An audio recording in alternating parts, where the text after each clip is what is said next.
Welcome back to my channel Clicks to Reels. This is Neeraj here, and we are going to continue on the mobile editing series, the Lightroom mobile editing series, which can only extensively be done on mobile focused edits. So, we are going to look at that.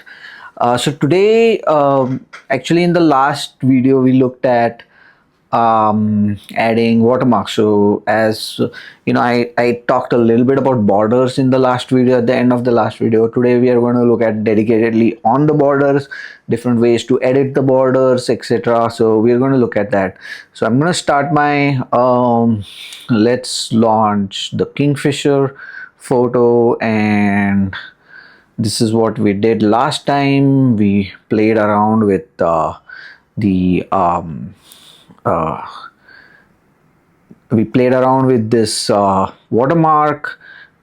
So today we are going to look at more borders. So like if I go to this upload thing on the top, and I'm gonna go to this add border and share, right?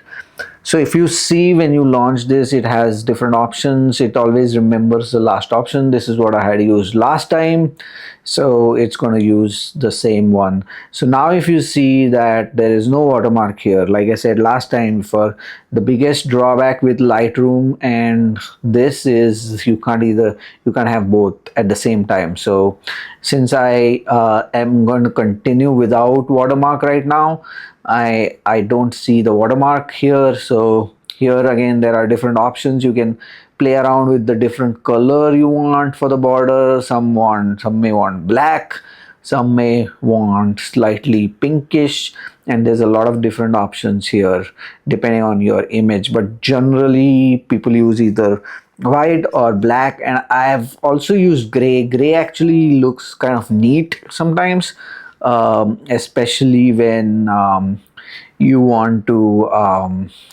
when there's a maybe a nature picture or something. Gray generally looks good. So but for now we're going to stick to white because it looks it's easy for me to explain. So you can play around with this slider here for the thickness, and then so here it maintains your ratio that you had cropped this image to, and equally it does that because you've chosen this even option here.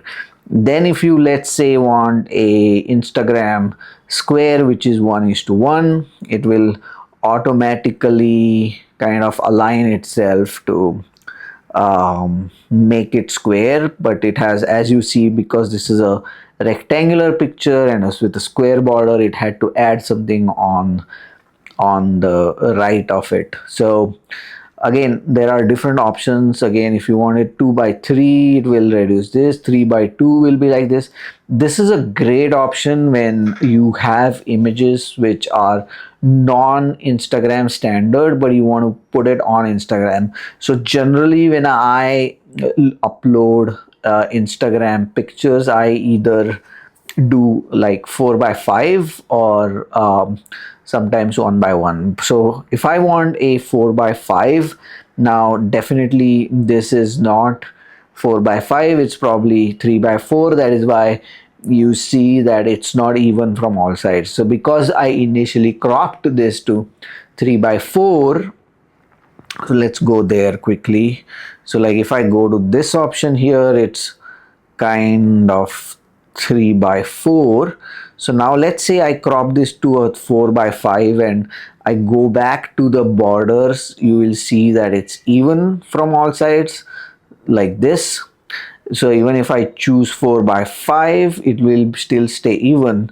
But if I choose like 5:4, because it's more of an horizontal format, it added border. So you might see a lot of people on Instagram with heavy borders, and this is the reason why they have it that way, because they want to maintain the aspect of the image. They want to show all the specifics of the image, but at the same time they want to upload it to Instagram in a way that it is acceptable format. So this is extremely important when you do your composition. If you are going to add borders, you want to remember that you are going to do this. Otherwise, be prepared to have thick borders like this. So again, this is a really important aspect whenever you are uploading photos, or when you're having a composition in mind before you start editing. You have to keep this in mind. So there are different options like this which you can do. So for now, let's just stick to this.